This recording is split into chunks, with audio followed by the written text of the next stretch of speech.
We had been really working on those relationships for about a year and had been selling for about a year. And I would say less so than pivoting. Honestly, they just shut down.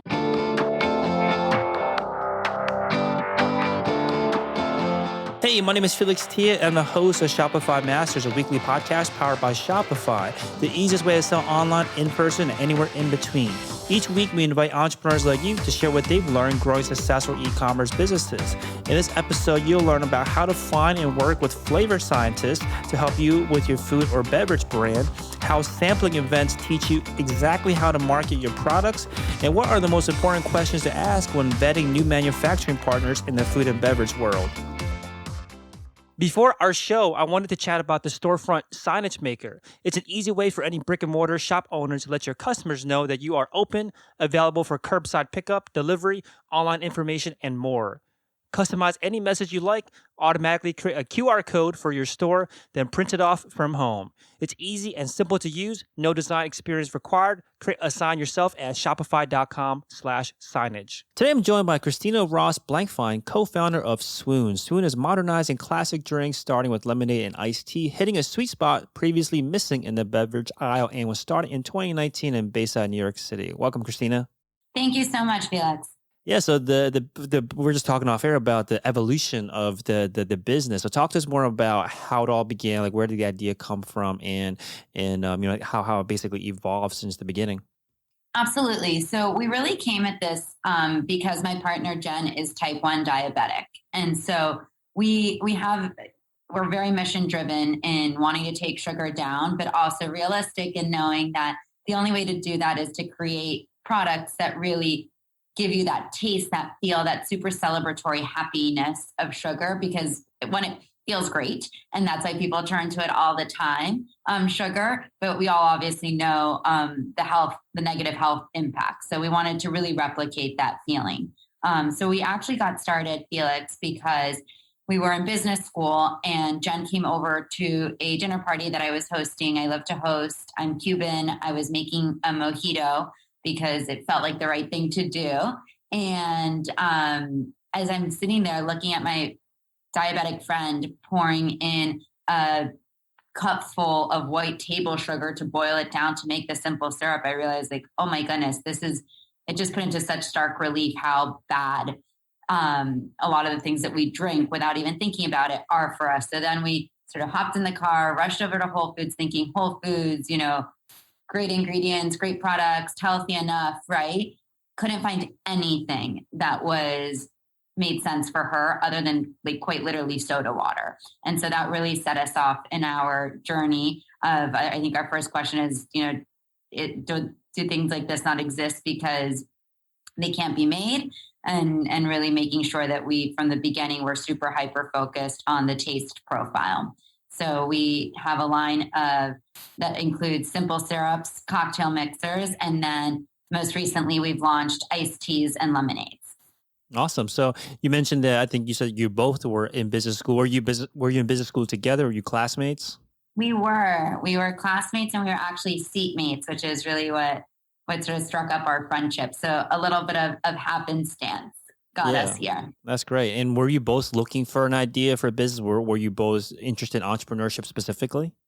Honestly, no. I think we both were open to it, but we weren't whiteboarding, like, let's just come up with an idea. So really came at this as consumers. Makes sense. So once you had recognized, or both recognized, that a product like this doesn't exist, you said something really important, which was you questioned whether did it not exist because it was impossible to make, or like what was the reason why it doesn't exist in the world. So once you had that kind of question that you felt like you needed to answer, how did you pursue? Like, what was next after recognizing that a product like this doesn't exist? What was next for you to figure out? So we went about, honestly, trying to create all the flavor profiles with kitchen ingredients that we wanted to make, including sugar, obviously, but then took it to chemists to help us really understand, and flavor scientists is really what the industry term, how to make it, but make it without sugar. So we use monk fruit. So again, did a whole battery of tests with knowing that our true north was we are going to have a 0 grams sugar product. what are all the different alternatives? We very much wanted to be plant-based. We didn't want to kind of replace one thing that's not great with something else that's not great, like aspartame. And so really looked at the world of what makes things sweet, plant-based, that has no glycemic impact. And so we did so much trialing and testing around different alternative sweeteners and landed on monk fruit as the ingredient that we felt blended the best and really created the smoothest flavor. But in really making the simple syrup, it was a 2-year R&D process because it really is so challenging. Sugar is a pretty powerful ingredient, and it's so challenging to hit the rounded taste profile of sugar. And so we really worked closely with bartenders, with baristas, all the places that simple syrup is used, food editors. We were lucky enough to get to go to the Bun App test kitchen and really do so many blind taste tests to really, really understand how to replicate that full mouthfeel of sugar. Yeah, so you mentioned that you tried to create this in the basically home kitchen, and then decided to take it to chemists and flavor scientists to figure out what to do next. And this sounds like a very complicated process where it's like there's just so much involved in making a beverage. So tell us more about the details behind how do you even find a flavor scientist to work with? I mean, it's a great question because when we started this, we were like, oh, what? How do we even go about Hmm. that? As I mentioned, we were in business school, so we were lucky enough to have access to what was called the I Lab. It was an innovation lab that brought together all sorts of industries and different entrepreneurs and operators in many different industries to help students out. We were in Boston, which has a really interesting tech scene, but also an interesting food tech scene. And so through that, we connected with somebody who put us in touch with our first flavor lab with whom we worked. Got it. And you mentioned the simple syrup was something that took 2 years R&D. Was this done? Was this the work that was being done, or like what were you working with the flavor scientists to create? Yeah, exactly.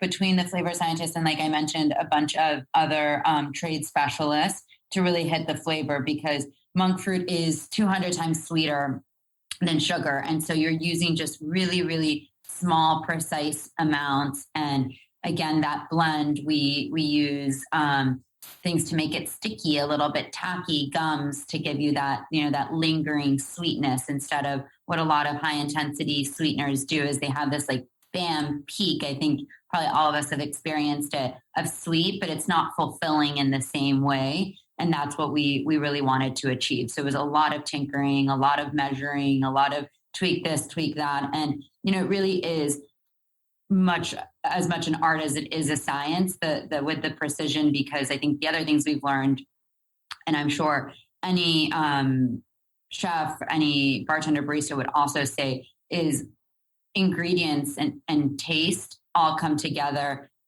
differently. And so when you reduce the sweetness a little bit, all of a sudden, sometimes the impact is that it's actually sweeter because in changing that balance, you shifted the citrus, the acids, the bitters, all of these things are all kind of come together and it's a really complex process. And then I guess if you're interested or listeners are interested in the kind of how the sausage is made part of it, there's this other part of commercializing food and beverage products, which is that you can get something to taste great and be extremely balanced in a lab setting, but then taking that and making, large quantities of it also changes a little bit the flavor just because of the way we heat the product in order to not use artificial ingredients as preservatives.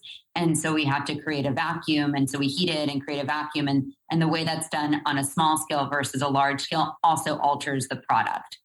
Oh wow! So yeah, lots of kind of different challenges as you scale up, not just with how do you manufacture at scale, but then also how does it change the flavor as you scale up. I think that's a important point about how almost intricate it is to create a beverage. And right now your shop has a few different lines. You have the lemonade and the iced tea, you have the syrup, and you have the mixers. And we're talking off air for a bit about the evolution of all of this. Give us the timeline of the introduction of all these different products. So we ended up introducing the simple syrup to market in 2019, and we really took the approach of focusing on the food service world. As I had mentioned, we had developed some great relationships with top. I mean, we're also based in New York, where the food scene is amazing, and so we had worked with some top bartenders, baristas to really help us out. And so that's where we introduced the product initially, was through the trade, and for customers to be able to interact with it that way. And then as we all experienced, things drastically changed for the trade in 2020 when COVID hit, especially in New York, where we had a lot of shutdowns.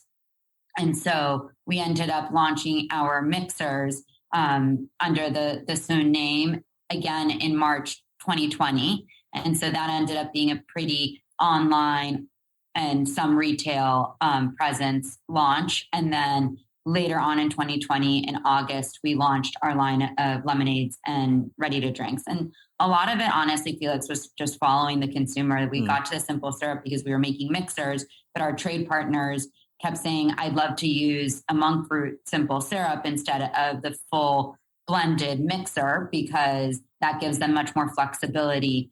And so we launched the simple syrup. And working with the simple syrup, we would oftentimes taste people at trade shows and at sampling events with a lemonade, because it was sort of the easiest way for us to show just how smooth and well balanced the simple syrup was to do 1 part or Soon simple syrup, 1 part fresh lemon juice, and then dilute it with water. It kind of couldn't hide behind the bitterness of a coffee or a tea or the complexity of a cocktail.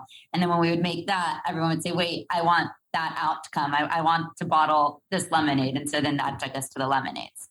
Yeah, and I think one piece of experience that you've had that I really want to dive into is like how quickly you were pivoting or introducing new products based on the realities of the market, with COVID, and then also hearing what your consumers are saying. So I want to dive into this a bit. So you mentioned you first started off in the food service world, basically working with bartenders and baristas and working with them.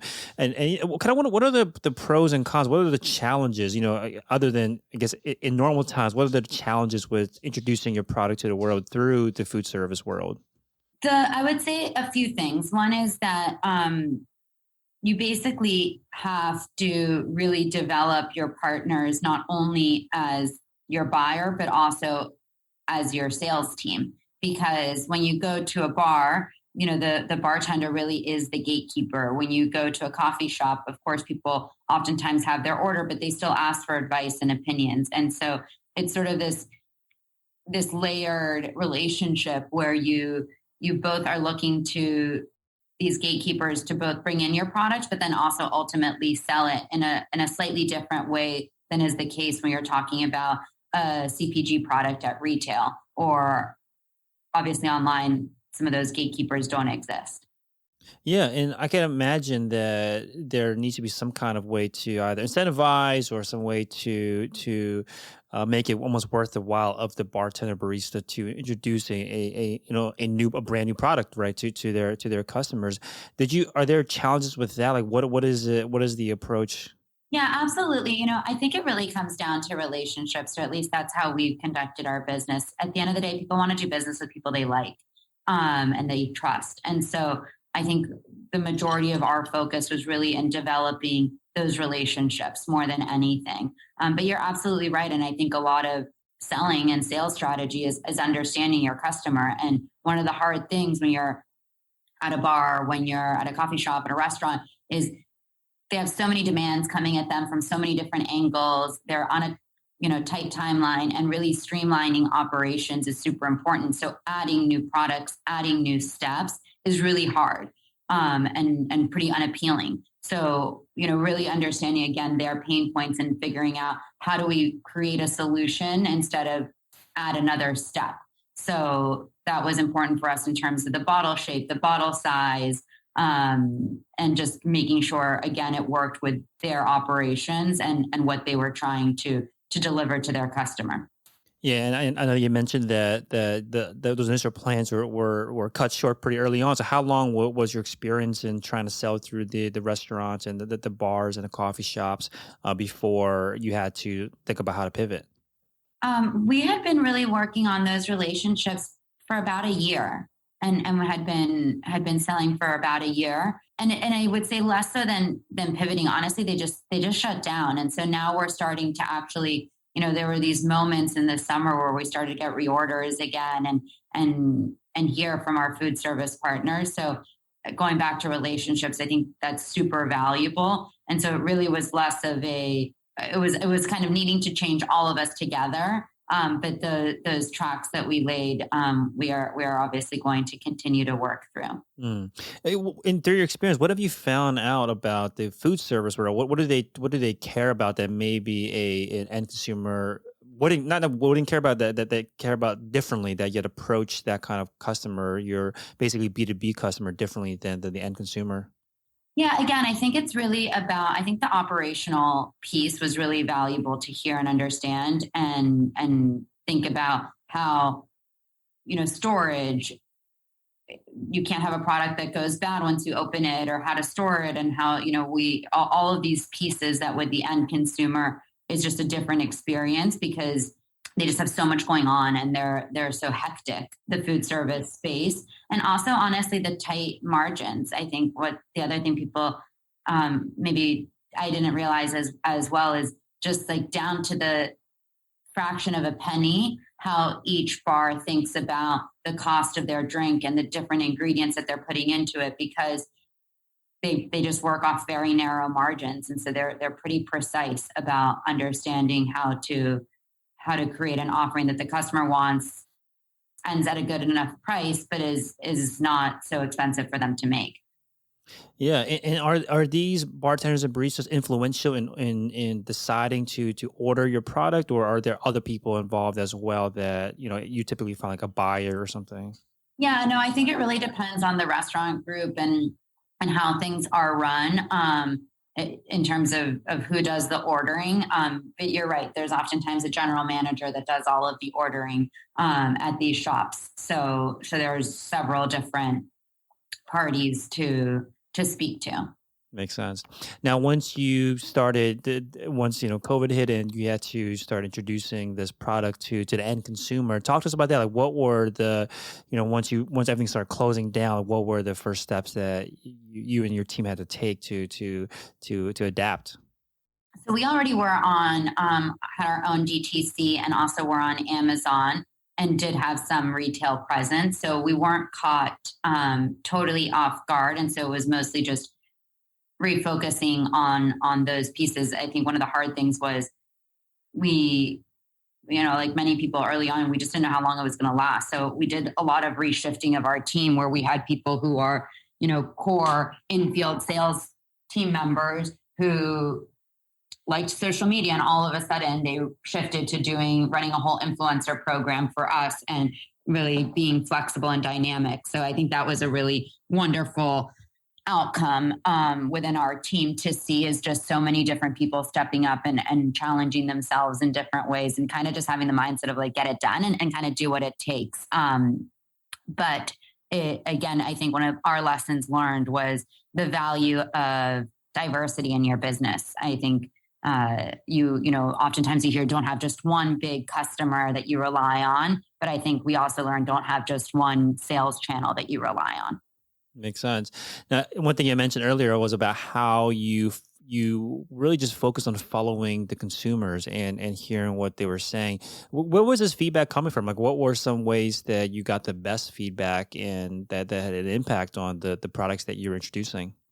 Yeah, and this actually was a real challenge in COVID. We love sampling our product. We really stand by the taste and flavor of our product. And so we think that the best way to market our product is to have people try it, especially actually because it is a zero sugar product. I think oftentimes people hear that and they think, oh, gross, it doesn't taste good, or is it actually good for me, or things like that. So being able to really express, in this experiential way, like, hey, it's delicious, is super valuable to us. So a lot of the feedback that we get is in sampling. So we do, in normal kind of times, run sampling programs, whether they be with our retail partners or just kind of in and around the cities that we are in, and have presence. And so that's I think where we get the majority of our best feedback. But then we also, as I mentioned, have our own site.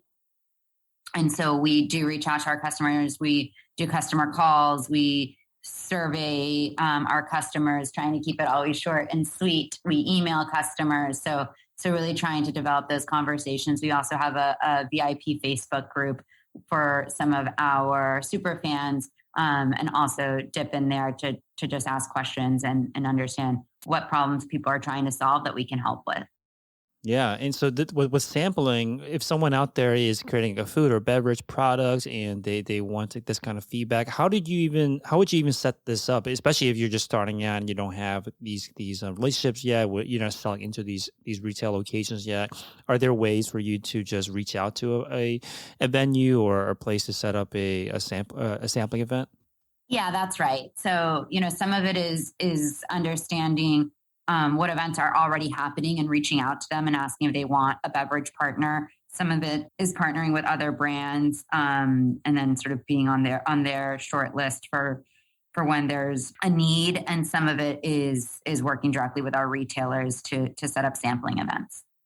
And when you have these events and you have a potential customer, potential consumer come up, what's the goal? Is it just for them to taste it and get their immediate reaction, or are there certain questions you're looking to get answered through the sampling events? Yeah, we mostly just want people to taste it and to have exposure to the product. So that's, to be able to introduce our product kind of on our terms, to give a little bit of the education behind it, a couple talking points, to have this sort of nice branded experience. Obviously also important, but really key for us is just having people taste it. Yeah, and you had mentioned that you were able to get lots of great feedback to influence what products you would release next. Were there any things around education or things around marketing message that you're able to develop because of the conversations that you're having with customers at these sampling events? Yes, absolutely. One of the things we learned early on in the lemonades and iced teas, which we launched in middle of August last year, where things are pretty shut down, was we just started to get some pretty immediate feedback that one of our products wasn't sweet enough to people and didn't deliver on the full flavor promise. And so based on that feedback, we made it sweeter. That makes sense. And these surveys that you had mentioned that you conduct with your customers that are probably purchasing from you online and you have their email address, what kind of questions are you asking here to help you with the business? So we really try to be, as I mentioned, short and sweet on it. We understand people are busy and want to be able to get sort of statistically significant responses on it. So really do try to keep it short. So oftentimes we will survey differently, based on like like you're saying, a very clear set of criteria. So we'll have a survey around what flavors do you want to see next, and that'll be the extent of the survey. Then we'll have surveys around how'd you hear about us, so that we understand what marketing channels are working. Then we can survey around where do you want to see us in terms of shopping, like what is the best way for you to get our product. So we try to sort of segment it so people have sort of clarity of what we're trying to get out of it, and don't ask too many questions all at once. We also see drop off sometimes when we have longer surveys. That makes sense. Have there been any surprises from some trends or things that you've seen in these surveys that surprise you, or revelations that you had not realized yet? Well, one of the things that is always extremely encouraging and to see is just the number of people that hear about us word of mouth. And so I think early on, that is always a surprising metric to have, like any of it, let alone a significant amount of it. And then we love to see that grow over time, because again, the most important thing for us is to really develop people who fold our product into their lives. That really helps us to the end of taking sugar down. Because when they're doing that, then they're not having a sugary beverage. And so seeing those word of mouth numbers always is the most encouraging, and still sometimes I think a little bit surprising, because you're like, oh yes, it is working. Hey, Real quick, if you're enjoying the show, please leave us a review on iTunes to let us know what you think or what you'd like to hear more of. Now, let's get back to the interview.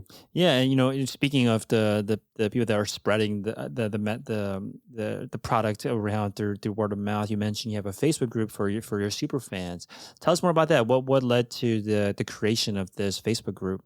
Again, I think just making I think it's sort of trendy to talk about communities, but I think for us, it really was about creating a group because of our product to understand the different ways people are using it, understand different recipes, understand sort of what brought them to it, what keeps them with us, being able to have those conversations. And I think the other piece is not just have it be, us to customer, customer to us conversations, but within customers, these ideas of recipe sharing was one of the reasons that we originally started it. That makes sense. And how did you build this up? Was it just like an email blast to people that are already subscribers, or? Exactly. Awesome. Now, since the inception of this business, you've launched, we had mentioned about 3 to 4 new product lines since then. And you mentioned the first kind of round was 2 years of R&D. What have you kind of learned along the ways to that makes that experience either easier or faster, or anything that you've learned since launching these subsequent product lines? So much. I think there's so much that you learn once you do it once. I think a piece of advice that we got very early on that we really stuck to is quality and having really strict quality control guidelines. And I think over time, that's also been something that you just get sort of second nature at what that means. So what it means when you go to factory, what are the right questions to ask a manufacturing facility? What are you looking for to queue up that that's the case? What do their storage look like? All of those pieces, I think over time, we've gotten so much better at vetting our partners by just knowing what to look for. But I think that honestly holds true across everything. As I mentioned earlier, the relationship piece, it's so much easier to be able to pitch product line extension or even a new product line to people who already believe in our mission and who see the value of our products and who have customers who are buying the products. Yeah, and you had mentioned that one thing you learn along the way is kind of what questions to ask, what to pay attention to, and you probably have a lot of questions that you ask. But if you were to boil it down, what are some of the most important kind of questions to ask, especially in the kind of food and beverage world, as you are touring these facilities and you're vetting partners? What are some of the most important questions that you definitely want answered before you can kind of give the green light on a new partnership? Yeah, absolutely. I think a lot of it comes down to what happens when there is an issue and how do they issue spot? Because at the end of the day, early on we were at all of our runs, but you want to get to a place with your partners where they're running it without you. And so you really want to understand what their processes are and their checks and balances throughout the process to make sure that everything is going well. So I think understanding their internal processes is extremely important. And then also understanding how they react to finding something wrong. One of our early partners, we'll always have so much respect for them because they caught an issue one time of basically taking an ingredient that was for one of our SKUs and putting it in the other SKU. And they flagged that to us and they reran it on their dime. And that level of integrity and again, of issue spotting was extremely important to us. Yeah, along those lines, you had mentioned these kind of quality control guidelines. What does this actually mean? Like, if you are again creating something like a food and beverage product, what are important things to either pay attention to or make sure is included when you're talking about quality control to your potential partner? Yeah, absolutely. There's, some of this is going to start to get a little bit very product specific. So to keep it a bit general, we do have very strict, I guess, kind of recipe instructions around the product to make sure that it creates that vacuum seal, as I had mentioned, or it's not really a vacuum seal. It's sort of like just making sure that there's no air in the product so that it doesn't spoil. And because again, we don't use artificial ingredients. And so really making sure that they have tight boundaries on understanding temperature that they're running product at for our product and what's acceptable in terms of receiving product and how they store product. All of those go into their quality control guidelines. Yeah, and usually, how are these things enforced once you have established them? Like, are there ways to make sure that it's being followed? Yeah, we still do go, and we also try all the products off the line, inspect all of the products off the line, those sorts of things. Obviously, what matters to us the most is that the integrity of the product that's within the bottle or can, but even, we also care about the whole brand experience. So this also goes to labeling and just making, having kind of a slim margin of what's acceptable of proper labeling onto the cans and bottles too. Makes sense. And you had mentioned that you already had online presence before COVID hit. Now that you've developed that business more, talk to us about more about what are the ways that you're able to drive more of the direct to consumer, direct to your customers line of business. Yeah, so we like many do kind of a whole spectrum of organic and paid, and then also really focus on the retention piece. So we have loyalty programs, and we're really excited about our loyalty program, even though no one uses it this way. And I'm so excited for someone someday to use it. Our loyalty program actually counts purchases that are made both online, but also in store. So we were also excited about that piece. We have strong email lists, Yeah. SMS. Yeah. How does it work to be able to count the online and in-store? That's definitely very interesting to tie those two together. What's the Yeah, with the system receipt. with the receipt? Okay, got it. Okay. Yeah. Okay. So you mentioned organic, paid, and also retention was a key thing. The loyalty program, and you mentioned through SMS and email marketing too. What are some ways that work for you to bring back a customer through these channels where you have a way to reach out to them?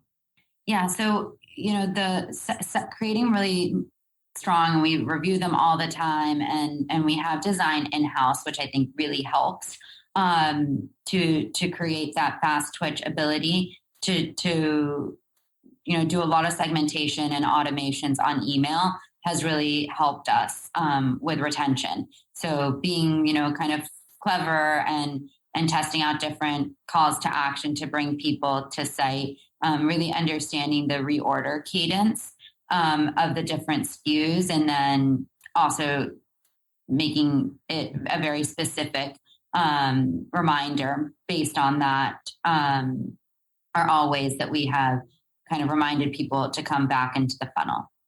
And look, I think the other part of it too is also other social media, right? The organic side, I think, also does support, as does retail presence. Some of it is just reminding people like, oh yeah, I liked that, I should order that again. And so if they see a beautiful photo or an influencer posting about it, or they see it in store, all of those for us are different touch points, even if they don't seem like they're as integrated in the direct call to action for retention. Yeah, definitely all plays together. And one thing that you mentioned was this reorder cadence. If you know that people are ordering your product every 30 days or something, do you email them or do you reach out to them at the 30-day mark or like Exactly. earlier? Like what's the Exactly. So I'm saying like, hey, you're probably running low at this point. Yeah, exactly. Makes sense. And you also mentioned some automation beyond that. Sounds like you probably have some kind of like drip of emails that are going out. Are there certain things that you have learned through this time that just works really well or the best to pull a customer back into purchasing or at least checking out the site again?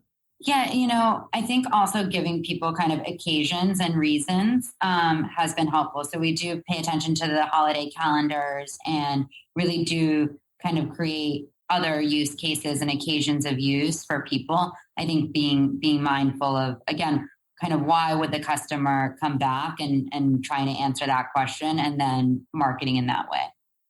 That makes sense. I think that the important thing here is you're thinking it from the perspective of the customer rather than like, hey, pushing the product to them. You're saying, hey, there might be a holiday or some kind of occasion that your product can kind of solve for them. And I think that's important to come at it with that kind of perspective.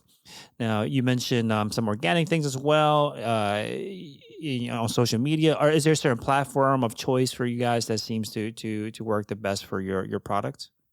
organic. Instagram has been the platform that we've invested most in. We have, again, by nature of some of our products, the ingredients, we can really showcase beautiful photography. As I mentioned, we have design in-house, which also allows us to focus on a channel that has a lot of visual appeal. One of the things that we have always wanted to do is to make people feel the sugar without actually drinking the sugar. And so again, using a lot of visuals to cue celebration has been important for us.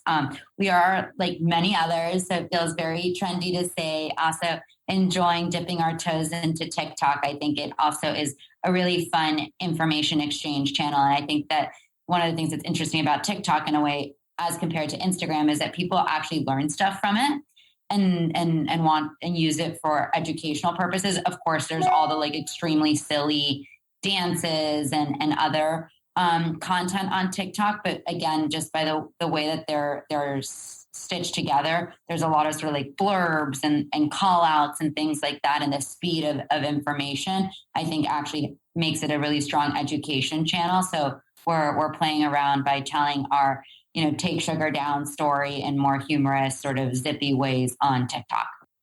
Yeah, that's an important distinction, that is not just that you just have more time maybe with the customer to educate them, or maybe the users on TikTok are more willing to learn through TikTok.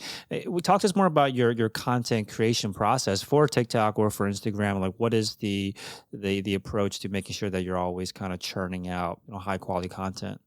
It's honestly a real challenge. Content creation is extremely labor intensive, as well as takes a ton of creative time to have a point of view on it and even just posting it. So, we really do value content creators and the work that goes into it. And so we currently create in-house, but are increasingly reaching out to do gifting and influencers with content creators so that we can repost a lot of their work also. Yeah, what's the process there for identifying influencers to work with?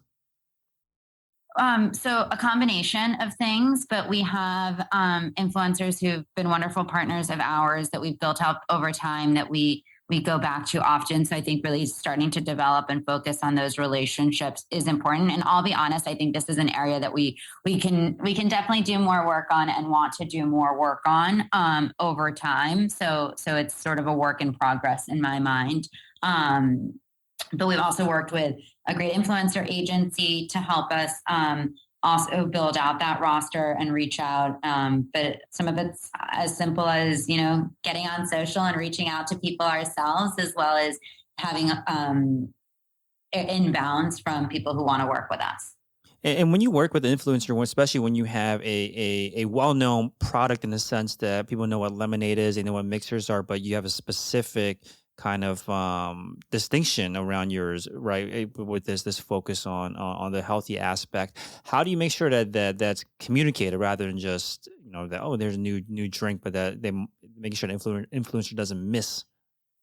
I know, it's a good question, and I think the reality is you have to think about the influencers as really knowing their audiences and having their own brands too. And so I don't think that there's that much sort of control that we want to have in the asks that we're making, because what really will work and resonate with their customer or fans, I should say, they know best, not us. And so it's when it comes to the mixers, and the simple syrup, we sort of have a bright line rule, which is if you're making something with our products, please just don't make it with things that add sugar.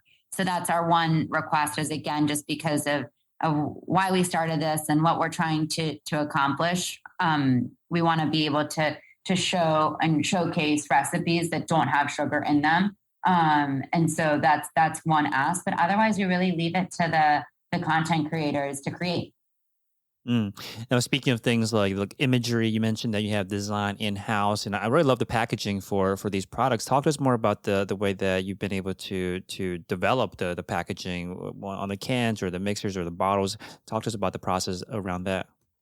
Yeah, that is like so much more art than science for sure. I know I've said this a few different times, and certainly value it. We have design in-house. And so we have two women on our team, Hannah and Brittany. And Hannah has really led all of the creative for all of our packaging. And it's so powerful to have somebody who is so steeped in the brand, really believes in the brand to do packaging. Because at the end of the day, we think our liquid and our packaging are actually kind of 1 and 2 our best marketing tools, right? If it tastes great, people will just buy it. And if it looks great, that really helps to pull it off the shelf and communicates what it is. And so going back to your question of having some experience, I think we've been able to develop tighter and tighter briefs over time of exactly what the call outs are and what matters for shelf appeal and knowing that customers have like nanoseconds of time to like glaze over the shelves and making sure that our key points come through. Some of it is in language, but a lot of it is just like overall look and feel impact.